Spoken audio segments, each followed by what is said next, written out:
Assalamualaikum warahmatullahi wabarakatuh. Anak-anakku sekalian yang berbahagia, pada kesempatan ini izinkan kepala madrasah untuk menambah penjelasan tentang visi sekolah dari video yang sudah ditayangkan. Jadi visi sekolah itu adalah bagaimana kita semua masyarakat MTS Al-Madani belajar tentang mempraktekkan Al-Quran dan As-Sunnah itu dalam kehidupan sehari-hari. Sesederhana itu penjelasannya. Tapi kita akan berusaha keras dalam pelaksanaannya. Itu visi sekolah. Sementara untuk misi sekolah itu dibuat ada 6.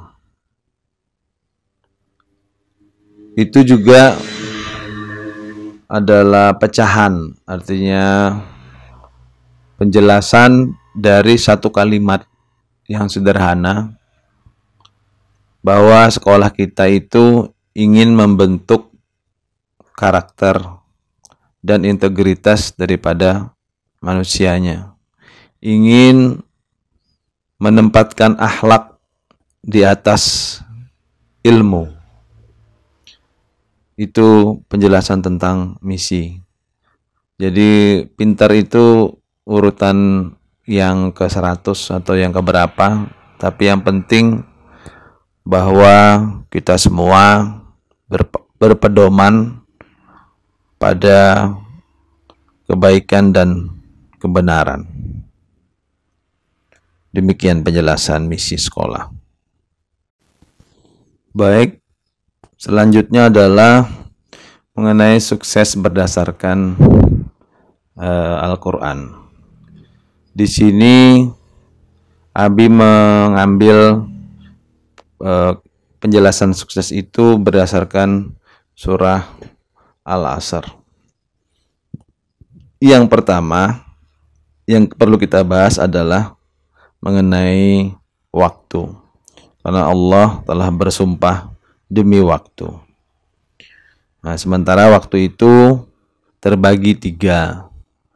Dia ada above the time atau di atas waktu, kemudian on time, dan yang ketiga adalah below the time. Sederhana juga contohnya, kita masuk sekolah jam 7.30.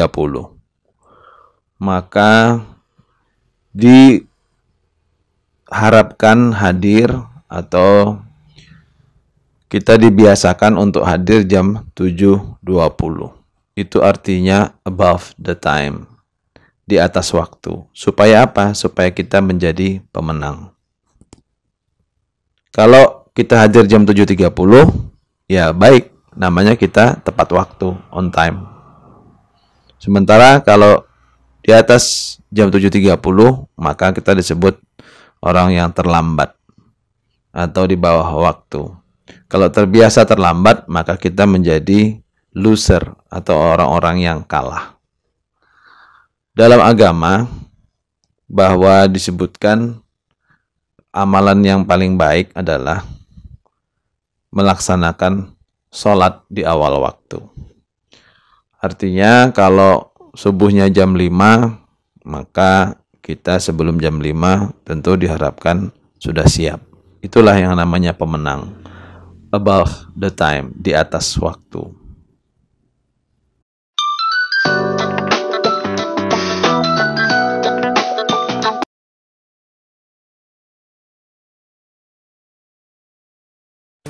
Assalamualaikum warahmatullahi wabarakatuh.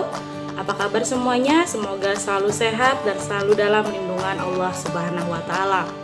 Baik, di kesempatan kali ini saya berkesempatan untuk menyampaikan materi tentang profil madrasah. Tapi kata orang, tak kenal maka tak sayang. Jadi supaya saya disayang, saya ingin memperkenalkan diri saya dulu sebelumnya. Nama saya adalah Yeni Ari. Kalau di sekolah dipanggil Ibu Yeni. ibu mengampu mata pelajaran BK atau bimbingan konseling. Baik, untuk tidak berlama-lama lagi, pertama saya akan memperkenalkan seluruh Dewan Guru atau staf tata laksana di MTS Ulumul Quran Al-Madani supaya yang lainnya juga disayang.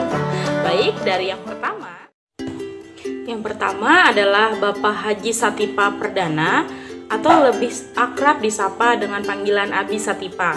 Beliau adalah Kepala Madrasah MTS Ulumul Quran Al-Madani. Yang selanjutnya ada Bapak Aride. Beliau merupakan guru PPKN atau PKN yang mengajar di kelas 7. Selanjutnya ada Bapak Admin Suripto Kamaludin. Beliau lebih akrab disapa dengan panggilan Bapak Kamal. Beliau mengampu mata pelajaran Ulumul Quran. Jadi, selain namanya Ulumul Quran, mata pelajarannya juga ada Ulumul Quran. Selanjutnya ada Bapak Muhammad Nur Hadi atau biasa disapa dengan Bapak Hadi.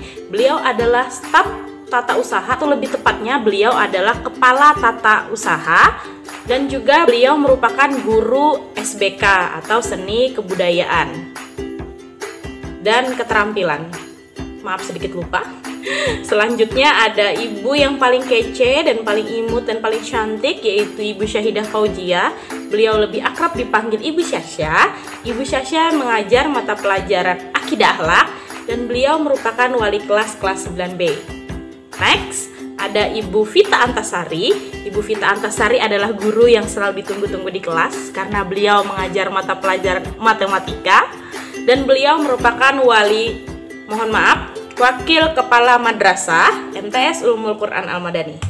Selanjutnya ada Ibu Eni Yuliani Pamungkas untuk pecinta peneliti tumbuh-tumbuhan atau yang berhubungan dengan tata surya. Ibu Eni Yuliani Pamungkas merupakan guru IPA. Baik, yang selanjutnya ada Bapak atau Ustadz yang paling imut sekali. Beliau adalah Ustadz Muhammad Ihsan Hafizi, lebih akrab disapa Ustadz Ihsan. Beliau mengampu 2 mata pelajaran muatan lokal, yakni tahfiz tilawah dan tajwid tartil. Dan selanjutnya ada Ibu Lailatan atau Ibu Ilai. Ibu Ilai mengampu mata pelajaran Quran Hadis dan beliau merupakan wali kelas 8B.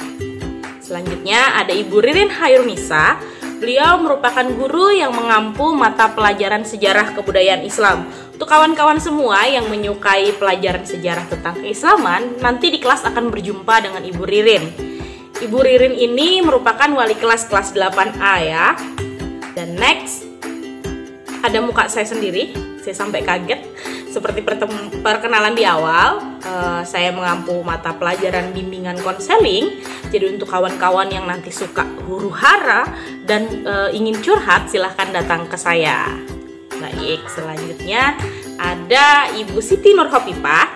Ibu Siti Nurhopipah ini lebih akrab disapa atau dipanggil dengan Ibu Hopipah. Ibu Hopipah ini mengampu mata pelajaran fikih dan juga beliau merupakan wali kelas 7C. Ini cuma fotonya doang ya yang antagonis. Aslinya sangat lembut sekali tutur kata dan beliau orang yang penyayang. Selanjutnya ada Ibu Triana. Ibu Triana lebih akrab atau sering dipanggil dengan Ibu Tri. Nanti kawan-kawan yang berurusan dengan pembayaran seperti infak akan bertemu dengan beliau. Dan next ada Ibu Ika Prima Listiana. Ibu Ika Prima Listiana ini merupakan guru bahasa Indonesia 1. Guru bahasa Indonesianya ada 2, jadi beliau yang pertama. Baik, yang selanjutnya ada Bapak Muhammad Ripani. Bapak nan tampan dan rupawan ini merupakan guru bahasa Inggris 1 di MTS Ulumul Quran Al-Madani. Dan selanjutnya ada Bapak yang menggunakan kaos bola. Sudah ketahuan ya beliau akan mengajar apa? Ya, beliau mengajar bidang studi penjaskes atau olahraga. Baik, yang selanjutnya ada Ibu yang fotonya di Tugu Pancoran ya. Beliau namanya Ibu Ika Mayasari Chandra. Biasa sapaan beliau dari kecil sampai sekarang adalah Ibu Adis. Siswa yang lain biasanya memanggil beliau dengan panggilan Ibu Adis. Ibu Adis ini mengampu mata pelajaran Ilmu Pengetahuan Sosial atau IPS dan beliau juga merupakan wali kelas 7A. Jadi yang kelas 7A nanti akan jumpa dengan beliau. Selanjutnya ada ibu yang manis sekali senyumnya ini. Beliau adalah Ibu Ruhana. Ibu Ruhana merupakan guru bahasa Indonesia yang kedua di MTS Ulumul Quran Al-Madani, dan beliau juga merupakan wali kelas 7B. Baik, selanjutnya ada yang gayanya Korea berkacamata. Beliau adalah Bapak Irman. Bapak Irman merupakan salah satu anggota dari staf tata laksana di MTS Ulumul Quran Al-Madani. Selanjutnya ada Bapak yang pura-pura cabi nih ya, namanya Bapak Fahri.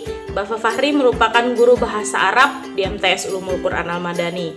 Jadi yang suka belajar bahasa Arab atau yang mau belajar bahasa Arab nanti akan jumpa dengan beliau. Selanjutnya ada ibu yang fotonya nyender, ya nyender ke harapan. Beliau adalah Ibu Rahma. Ibu Rahma merupakan guru PKN kedua di MTS Ulumul Quran Al-Madani, dan beliau merupakan wali kelas 9A. Selanjutnya ada ibu yang masih imut-imut, bisa dipanggil kakak. Beliau adalah Ibu Risa. Ibu Risa merupakan staf tata laksana di MTS Ulumul Quran Al-Madani atau tata usaha di MTS Ulumul Quran Al-Madani. Selanjutnya ada Ibu Junita. Ibu Junita merupakan guru bahasa Inggris 2 di MTS Ulumul Quran Al-Madani. Lanjut. Selanjutnya ada Ibu Asih. Ibu Asih ini merupakan bendahara di MTS Ulumul Quran Al-Madani. Dan yang terakhir ada Ustadz Marjuki. Ustadz Marjuki merupakan ustadz dari rumah tahfiz yang biasanya dilaksanakan pembelajarannya setelah pembelajaran di MTS selesai. Jadi beliau atau kawan-kawan akan bertemu dengan beliau ketika sore hari setelah pembelajaran di MTS. Saat ini juga tetap berlangsung, sekolah tahfiz hanya saja dilaksanakan secara online. Bagaimana kawan-kawan? Sudah melihat bukan seluruh guru dan staf tata laksana di MTS Ulumul Quran Al-Madani? Baik, setelah ini saya akan kirimkan link di bawah. Link tersebut merupakan link video selengkapnya tentang profil madrasah MTS Ulumul Quran Al-Madani. Kawan-kawan wajib menonton video tersebut atau video pada link tersebut, karena di akhir materi saya akan membagikan kuis, di mana soal kuis saya bisa jadi merupakan salah satu materi dari video yang ada link tersebut, dari video yang ada di link tersebut. Mohon maaf agak belibet. Untuk kawan-kawan, setelah ini saya akan kirimkan linknya. Jangan lupa untuk ditonton karena wajib untuk ditonton.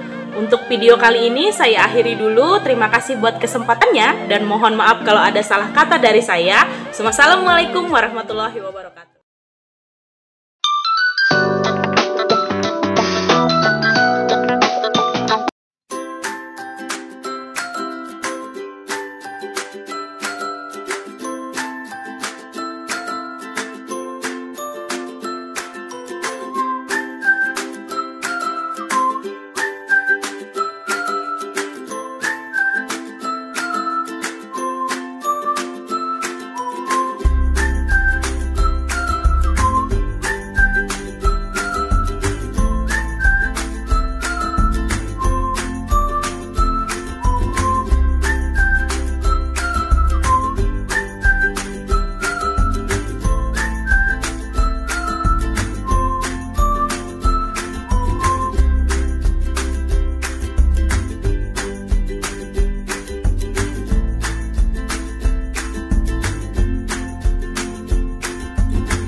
Assalamualaikum warahmatullahi wabarakatuh.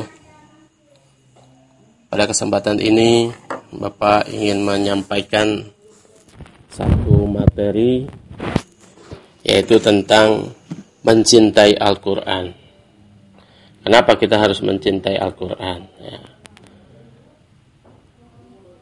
Al-Quran adalah kitab suci yang diturunkan Allah melalui perantaraan malaikat Jibril kepada Nabi Muhammad SAW, yang mana turunnya Al-Quran ini hanya ada di 2 kota atau 2 tempat, yaitu Mekah dan Madinah.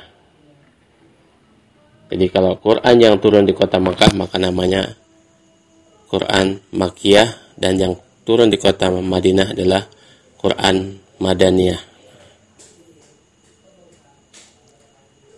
Kalau begitu, kita sebagai umat Rasulullah sudah semestinya kita mencintai Al-Quran. Al-Quran adalah Allah langsung yang menurunkan, dan Allah sendiri yang akan menjaganya. Sebagaimana Allah berfirman dalam surat Al-Hijr ayat 9 yang berbunyi, A'udzubillahi minasyaitonirrajim, Inna nahnu nazzalna dzikra wa inna lahu lahafizun. Sesungguhnya kamilah yang menurunkan Al-Quran, dan sesungguhnya kami benar-benar akan memeliharanya.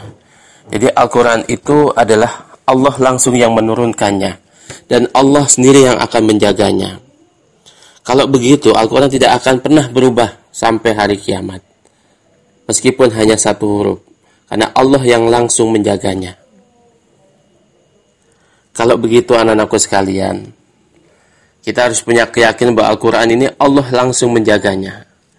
Allah yang langsung akan memeliharanya, sehingga keberadaan Al-Quran akan tetap otentik sampai hari kiamat. Nah, apapun yang kita bisa ambil bagi anak-anakku sekalian, barang siapa yang mencintai Al-Quran, yang membaca Quran, maka dia akan dijaga oleh Allah hidupnya.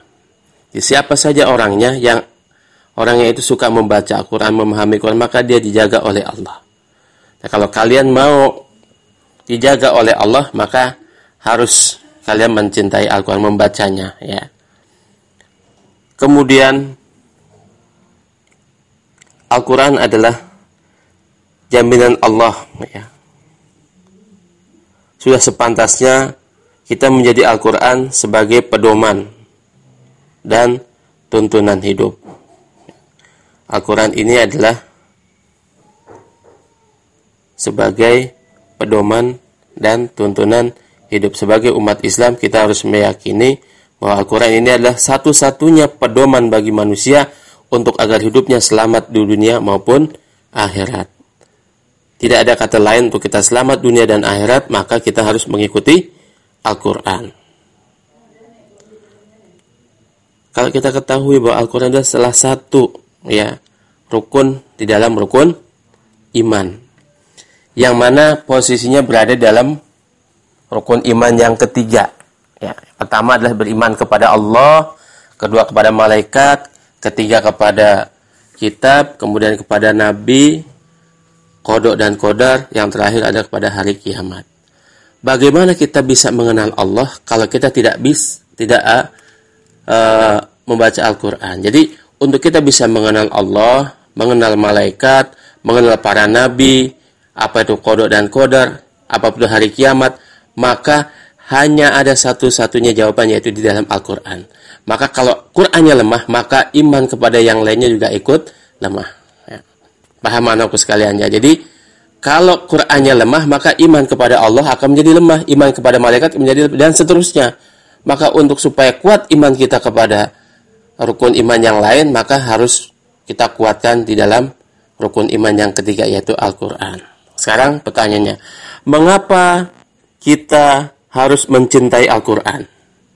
Yang pertama, sebab Al-Quran adalah petunjuk utama bagi kita semua, yang sanggup menjelaskan tentang berbagai persoalan hidup dan kehidupan yang kita hadapi, ya. Jadi Al-Quran adalah satu pedoman, petunjuk hidup, yang bisa menjelaskan berbagai macam persoalan yang akan kita hadapi ya. Sebagaimana Allah berfirman di dalam surat An-Nahl ayat 89 yang artinya, dan kami turunkan kepadamu Alkitab atau Al-Quran untuk menjelaskan segala sesuatu dan petunjuk serta rahmat dan kabar gembira bagi orang-orang yang berserah diri. Itu yang pertama. Kenapa kita harus mencintai Al-Quran? Karena Al-Quran adalah petunjuk utama bagi kita semua ya. Kemudian alasan yang kedua, kenapa kita harus mencintai Al-Quran? Karena dengan mengikuti Al-Quran maka kita tidak akan sesat dunia maupun akhirat. Jadi kalau kita mengikuti Al-Quran, maka kita tidak akan sesat di dunia dan tidak akan celaka kelak kita di akhirat. Ya. Sebagaimana hadis Rasulullah yang berbunyi, taraktu fikum amrayni in tamaktasum bihima lan tazilu abada. Ya. Yang artinya kami tinggalkan pada kamu sekalian, atau aku tinggalkan kepada kamu sekalian dua perkara. Apabila kamu berpegang teguh kepada keduanya, maka kamu tidak akan sesat selamanya. Jadi Rasulullah meninggalkan kita adalah dua persoalan atau dua perkara. Apabila kita berpegang teguh pada keduanya, maka kita tidak akan sesat selamanya. Apa itu? Kitabullah wa sunnati, yaitu Al-Quran. Jadi alasan kedua kenapa kita harus mencintai Al-Quran, karena apabila kita mengikuti Al-Quran maka kita tidak akan sesat, baik dunia maupun akhirat. Jelas ya? Tapi kalau ada manusia atau ada orang yang tidak mau kepada Al-Quran, tapi dia berpaling kepada Al-Quran, apa ancaman Allah di dalam surat At-Taha ayat 124 yang berbunyi, a'udzubillahi minasyaitonirrajim, wa man a'rada an dzikri fa inna lahu ma'isatan dongka wa nahsuruhu yaumal qiyamati a'ma. Barang siapa berpaling dari peringatanku, maka kamu akan menghadapi atau mengalami kehidupan yang sempit. Jadi barang siapa manusia yang berpaling dari peringatan Allah, maka dia akan mendapatkan kehidupan yang penuh dengan masalah demi masalah, tidak akan pernah berhenti. Dan kata Allah, nanti akan aku kumpulkan pada hari kiamat dalam kondisi tidak bisa melihat, alias buta, summa na'udzubillah min zalik. Jadi barang siapa yang berpaling dari peringatan Allah, tidak mau kepada Al-Quran, maka Allah akan jadikan hidupnya penuh dengan masalah. Dan nanti di hari kiamat dia akan dikumpulkan oleh Allah dalam keadaan buta. Nah, kalau kalian mau nggak dikumpulkan Allah dalam keadaan buta nanti? Mau nggak hidup kita dengan masalah? Nah, kalau tidak mau, maka jangan pernah berpaling kepada Al-Quran. Jelas ya? Kemudian, bagaimana cara kita membuktikan kalau kita cinta kepada Al-Quran? Apa buktinya kalau kita mencintai Al-Quran? Yang pertama yang harus kita lakukan adalah dengan selalu membacanya, ya. Dengan membaca Al-Quran.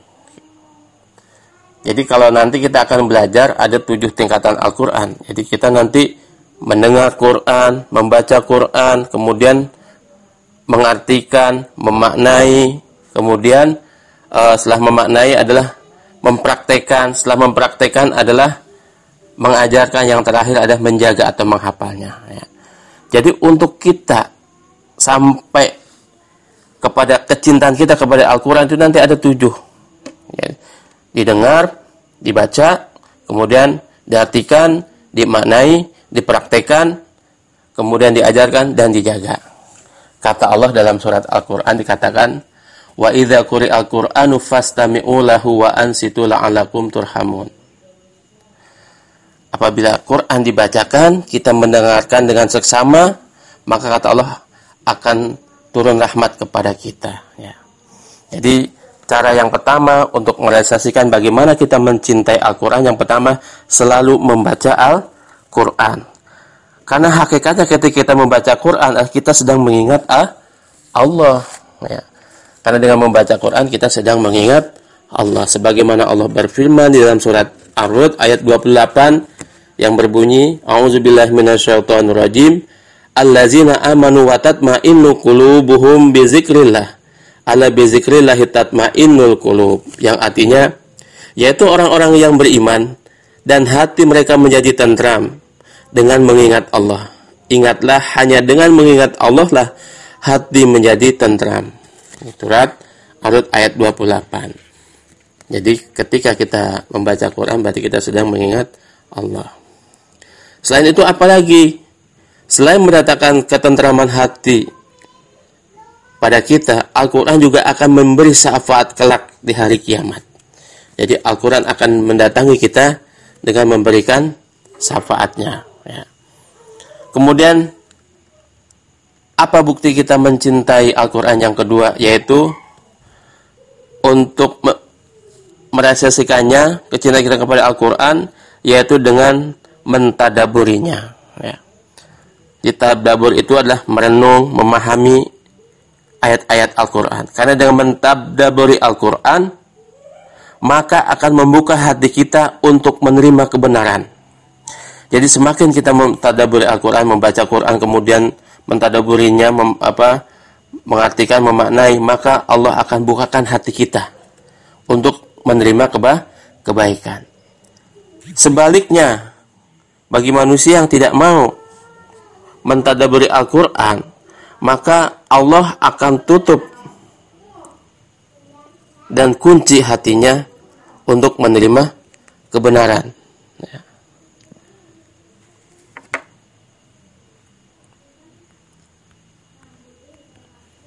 Jadi anak-anakku sekalian, jelas apabila kita mentadaburi Al-Quran, maka Allah akan berikan hadiah kepada kita. Apa hadiahnya? Allah akan membukakan hati kita terhadap yang namanya kebaikan atau kebenaran. Tapi sebaliknya, kalau tidak mau mentadaburi Al-Quran, maka Allah akan menutup hati kita kepada kebaikan. Jangan sampai kita menjadi orang-orang yang ditutup hatinya terhadap kebaikan. Ya. Kemudian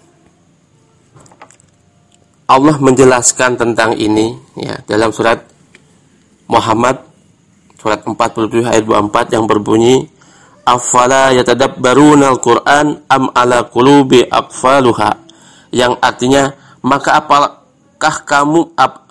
apakah mereka tidak memperhatikan Al-Qur'an ataukah hati mereka menjadi terkunci. Nah, itu jelas di ayatnya, apakah mereka tidak memperhatikan Al-Qur'an, apakah hati mereka menjadi terkunci akibat tidak mau mentadabari Al-Qur'an. Kemudian apalagi langkah konkret bukti kita mencintai Al-Quran, yaitu adalah dengan mengamalkan isi dan kandungan di dalamnya. Jadi bukti konkret kita kecintaan kita kepada Al-Quran yaitu dengan mengamalkan isi-isi yang terdapat di dalam ayat-ayat Al-Quran. Jadi Bapak sudah jelaskan ada 7 tingkatan: dibaca, didengar, dibaca, diartikan, dimaknai, dan diamalkan. Itu tingkatan yang kelima. Jadi bukti kita mencintai Al-Quran yaitu mengamalkan isi dan kandungan Al-Quran. Jadi perintahnya adalah amal ma'ruf nahi munkar. Jadi isi di dalam Al-Quran itu hampir semuanya tentang perintah untuk berbuat baik dan larangan untuk melakukan perbuatan yang mungkar. Maka mudah-mudahan kita menjadi orang-orang yang terbaik. Apa itu orang yang terbaik? Mau nggak kalian menjadi orang yang terbaik dalam pandangan Allah? Nah, kalau mau, maka dengarkan hadis ini. Sebaik-baik kamu adalah orang yang belajar dan mengajarkan Al-Quran. Khairukum man ta'allama Al-Quran wa 'allamahu. Sebaik-baik kamu adalah orang yang belajar Al-Quran dan mengajarkannya. Jadi kalau ada orang belajar Quran, maka dia orang terbaik dalam pandangan Allah. Barang siapa ada orang mengajarkan Al-Quran, maka dia orang yang terbaik dalam pandangan Allah. Jadi sama saja, siapa yang belajar, siapa yang mengajar Al-Quran, maka pada saat itu dia menjadi orang yang terbaik di hadapan Allah. Mau nggak kalian mau jadi orang yang terbaik di hadapan Allah? Kalau mau, maka belajarlah Al-Quran terus-menerus sampai kita dipanggil Allah. Belajarlah Al-Quran sampai kita mati.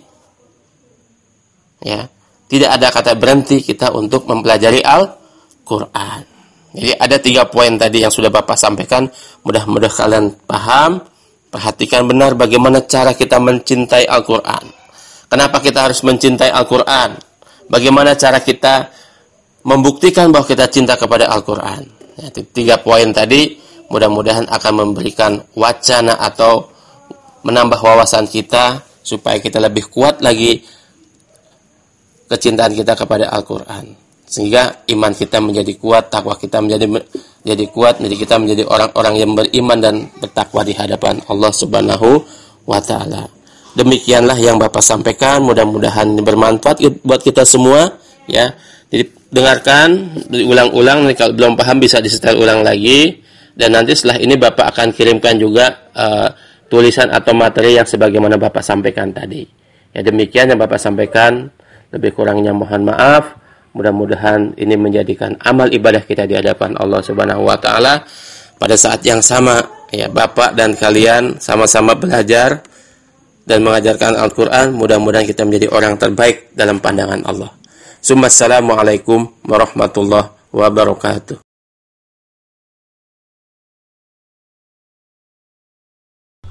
Assalamualaikum warahmatullahi wabarakatuh. Alhamdulillah, salatu wassalamu ala rasulillah, amma ba'du. Terima kasih untuk kesempatan yang diberikan kepada kami pada kesempatan rangkaian kegiatan masa ta'aruf siswa madrasah tahun ini, di mana ada sedikit berbeda daripada biasanya. Tentu tahun ini diadakan secara online karena adanya keterbatasan kita dalam bertatap muka. Pertama, perkenalkan, nama saya Fakhri. Di Ulumul Quran Al-Madani saya mengajar mata pelajaran bahasa Arab. Dan pada kesempatan ini saya dipercayakan untuk menyampaikan materi, yakni bagaimana kita belajar dari rumah selama masa pandemi. Kita awali dengan wahyu yang pertama diturunkan, yakni surah Al-Alaq ayat 1-5 yang diawali dengan Iqra bismi rabbikal ladzi khalaq. Maka oleh karena itu mari kita mulai dengan membaca basmalah. Bismillahirrahmanirrahim. Kemudian yang kedua, ada sebuah hadis yang diriwayatkan oleh Abi Hurairah. Rasulullah Shallallahu alaihi wasallam bersabda, "Ya mata banu Adam in qata'a anhu amaluhu illa min thalathin. Shadaqatin jariyatin aw ilmin yuntafa'u bih aw waladin shalihin yad'u lahu." Apabila mati anak Adam, yakni manusia, maka terputuslah darinya itu amalnya, mau amal ibadah ataupun amal perbuatan lainnya, kecuali ada 3 hal yang tidak pernah terputus. Maksudnya adalah pahalanya yang mengalir kepadanya tidak akan pernah terputus. Pertama adalah sedekah jariyah, seperti kita misalnya menginfakkan atau mewakafkan sebuah Al-Quran yang kita beli untuk masjid, di mana setiap orang membaca Al-Quran yang kita berikan untuk masjid, maka pahala yang ia dapat maka juga akan mengalir kepada kita. Yang kedua adalah ilmu yang bermanfaat. Ilmu kita yang bermanfaat, semisal kita adalah guru ngaji, selama murid kita yang pernah kita ajarkan mengaji terus membaca Al-Quran, kemudian dia juga mengajarkan kepada orang yang lebih banyak, maka ilmu itu akan terus mendapatkan nilai dari Allah untuk kita. Yang terakhir adalah awaladin sholihin, yakni anak soleh yang mana dia selalu mendoakan kepada kita. Maka kita sebagai anak, doakanlah orang tua kita agar kita termasuk orang-orang yang soleh dan berbakti kepada orang tua. Baik, bagaimana belajar dari rumah secara mudah dan juga secara mandiri? Tentu ada anggapan bahwa belajar dari rumah itu sulit. Semua akan terasa sulit kalau kita menganggapnya sulit. Nah, maka yakinkan dalam hati bahwa belajar di rumah itu sebenarnya mudah dan gampang. Baik, pertama saya ingin sampaikan bahwa alat atau media yang kita miliki baik itu ponsel, laptop dan sebagainya, ketika sudah terhubung dengan jaringan internet, maka gunakanlah dengan bijak, gunakanlah untuk belajar dan hal-hal kebaikan lainnya. Nah, pertama dari materi ini yang akan saya sampaikan adalah tentang belajar. Secara sederhana, belajar itu pengertiannya adalah proses perubahan, proses perbaikan dari diri kita, dari individu, dari yang semula tidak tahu menjadi tahu, dari yang semula tidak baik jadi baik. Itu adalah proses belajar. Nah, kemudian menurut Islam sendiri, belajar itu bukanlah sesuatu yang tujuan akhirnya untuk rezeki atau semata-mata keuntungan dunia. Ada anggapan bahwa sekolah sama dengan ijazah, ijazah sama dengan pekerjaan yang bagus, pekerjaan yang bagus sama dengan gaji yang besar, gaji yang besar sama dengan kehidupan yang layak. Bukan itu tujuan kita bersekolah atau menuntut ilmu, tetapi adalah kebaikan diri, perbaikan dari belum tahu menjadi tahu, dan yang terpenting adalah memperkuat akhlak kita. Lalu untuk belajar dari rumah, apa yang kita perlukan? Yang pertama adalah motivasi. Motivasi ini adalah dorongan dari dalam diri kita untuk belajar. Motivasi itu adalah kekuatan yang secara otomatis akan selalu mendorong diri kita untuk belajar. Ketika kita misalnya malas tapi kita memiliki motivasi untuk belajar, pasti akan ada yuk belajar yuk. Nah, untuk menumbuhkan motivasi itu bagaimana? Caranya mudah. Pertama, kita harus memiliki tujuan atau mengetahui tujuan dari belajar apa yang akan kita pelajari. Itu sangat penting. Maka pertanyaan pertama kepada guru kalian, alangkah lebih baiknya adalah apa tujuan kita belajar atau mempelajari pelajaran ini? Tanyakan. Nah, kemudian motivasi itu bisa ditumbuhkan dengan yang pertama memahami tujuan dan manfaat dari pelajaran.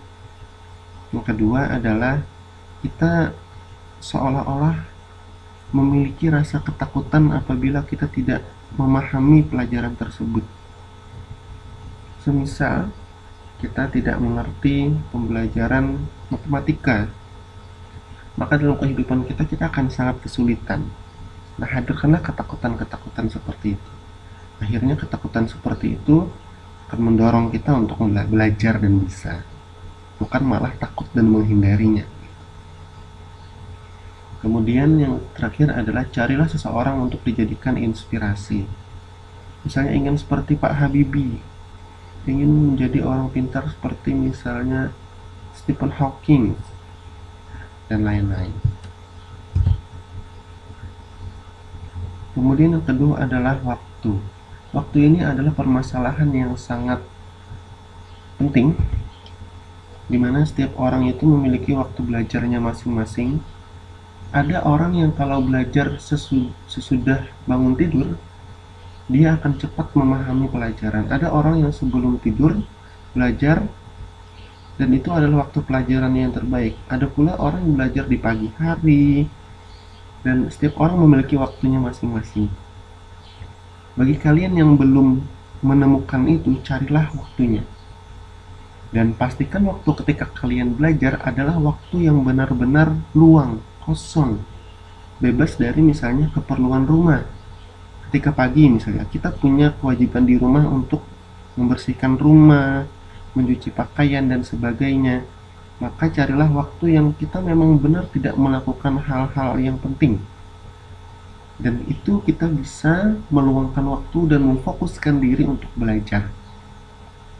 Kemudian yang tidak kalah penting adalah ketika itu memang waktu yang benar-benar kita nyaman, kita tidak mengantuk, kita tidak capek, dan kita bisa menerapkan waktu belajar seperti orang-orang di Jepang, yakni 50-10, di mana dalam 1 jam ada 60 menit. 50 menit digunakan untuk belajar, 10 menit digunakan untuk istirahat, bermain, tidur, atau sebagainya. Nah, metode ini bisa diulang-ulang. Yang pasti dalam 1 jam itu 50, kemudian 10 menit belajar, 10 menit istirahat. Kemudian yang berikutnya adalah mencatat. Imam Syafi'i pernah mengatakan begini, ilmu itu bagaikan hewan buruan. Hewan buruan itu tentu liar, dan menulis itu adalah tali pengikat. Maka ikatlah buruanmu dengan ikatan yang kuat. Al-ilmu swaidun, wal kitabatu qayyiduh. Qayyid suyudaka bihablil wasikah.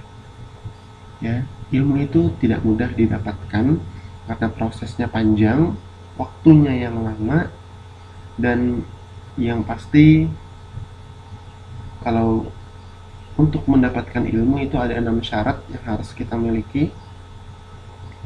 Itu disampaikan oleh Sayyidina Ali. Beliau berkata, akhi lan tanalul ilma illa bisittatin. Ilmu tidak akan bisa didapat kecuali dengan 6 hal perkara. Di antaranya adalah, pertama kita harus memiliki modal, ongkos sekolah, kita ada biaya berangkat dari rumah, biaya jajan, buku, seragam, dan sebagainya. Kemudian juga ada yang namanya waktu atau masa yang panjang. Ilmu tidak bisa diperoleh dalam waktu semalam. Kemudian juga kita perlu namanya mengikuti guru atau mengikuti kawan yang memang bisa membimbing kita untuk belajar. Kemudian juga kita haruslah membuka otak. Membuka otak itu artinya kita tidak boleh memberikan ruang kepada pikiran-pikiran yang tidak baik untuk otak kita, agar kiranya ilmu yang baik itu dapat masuk ke dalam kepala kita. Di antaranya adalah itu. Nah, kemudian ada seorang filsuf dari China yang mengatakan, what I hear I forget, what I see I remember, what I do I understand. Sun Tzu ini adalah orang yang mana kata-katanya ini sudah terkenal di seluruh dunia. Yang pertama, apa yang aku dengar aku lupa. Sederhana, ketika kita di rumah dipinta oleh ibu untuk beli gula misalnya ke warung, di tengah jalan ada kemungkinan kita lupa, karena yang kita gunakan adalah pendengaran, dan ingatan dari pendengaran itu jarang sekali kuat. Kemudian yang kedua, what I see I remember. Apa yang aku lihat aku ingat. Biasanya kalau kita melihat ada di pasar orang jual ikan cupang misalnya, tempatnya di sebelah orang jualan sendal, meskipun pasar itu luas, ketika kita ingin pulang dan kita ingin membeli ikan cupang, kita ingat posisinya di mana, karena kita sudah melihat. Bahkan mungkin kita sudah ingat atau tahu ikan mana yang akan nanti kita beli. Yang terakhir adalah, apa yang aku lakukan aku mengerti. Semua kegiatan yang kita lakukan itu akan memberikan pengalaman yang sangat besar, dan itu berdampak pada kita yang memahami hal itu gitu ya.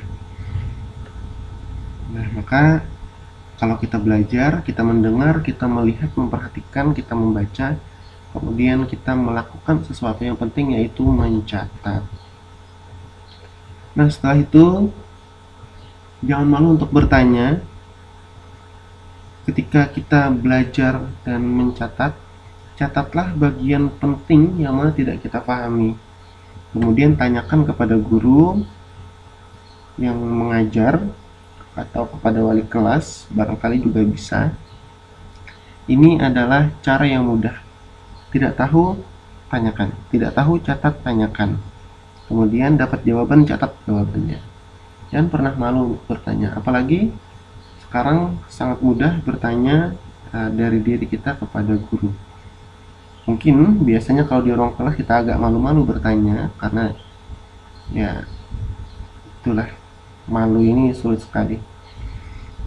Sedangkan di Al-Quran sendiri kita diperintahkan untuk bertanya. Maka bertanyalah kepada orang yang tahu jika kamu tidak mengetahuinya.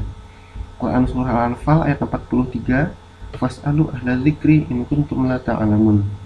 Kemudian Khalifah Umar bin Khattab pernah berkata, Husnul su'al nisful ilmi. Pertanyaan yang baik adalah sebagian daripada ilmu. Maka jika bertanya, pertanyakanlah hal yang penting. Kemudian ada pepatah kita yang mengatakan, malu bertanya sesat di jalan. Itulah pentingnya bertanya. Yang pernah malu. Kemudian yang kelima, cara belajar yang efektif bagaimana? Cara belajar terbaik menurut saya ketika masa ini adalah apapun pelajarannya, jika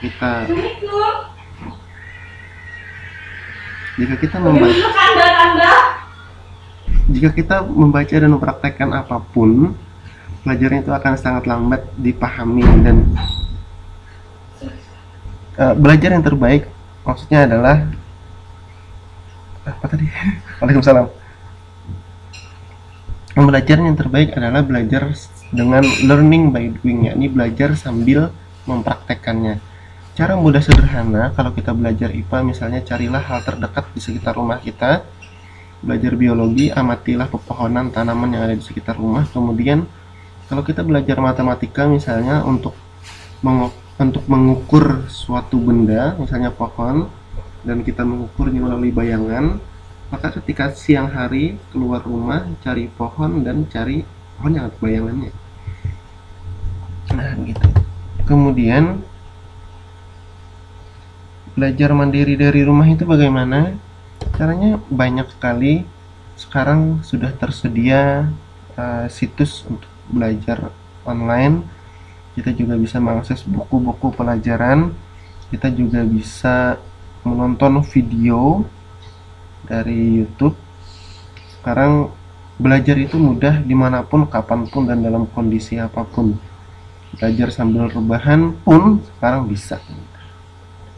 Jangan khawatir. Yang penting waspadalah ketika masuk ke dalam jaringan internet. Nah kemudian Imam Syafi'i pernah bercerita, syakautu ila waqi' su'ul hafzi farsyadani ila tarkil ma'asi wa 'allamani anna al-ilma nurun wa nurullah la yuhda li 'asin. Nabi lagi. Imam Syafi'i pernah mengadu atau curhat ke gurunya yang bernama Waqi'. Yang dicurhatkan beliau adalah buruknya hafalannya, buruknya ingatan beliau. Lalu sang guru Waqi' menjelaskan kepada beliau bahwa kamu harus meninggalkan perbuatan maksiat atau perbuatan buruk, dan memberitahukan kepada Imam Syafi'i bahwa ilmu itu adalah nur, cahaya. Wa nurullah la yuhda li 'asin, dan nur Allah, cahaya Allah itu tidak akan diberikan kepada orang-orang yang berbuat buruk. Oleh karena itu, sebelum belajar, baca istighfar, baca bismillah, dan jangan lupa niatkan untuk kebaikan. Terima kasih. Kalau ada pertanyaan silahkan diajukan. Salah khilafnya mohon maaf. Apabila ada kesalahan kata yang disengaja ataupun tidak disengaja, yang jelas saya tidak pernah bersengaja untuk berkata buruk. Dan pertanyaan bisa diajukan. Saya sudahi dengan hadza minni wal afu minkum.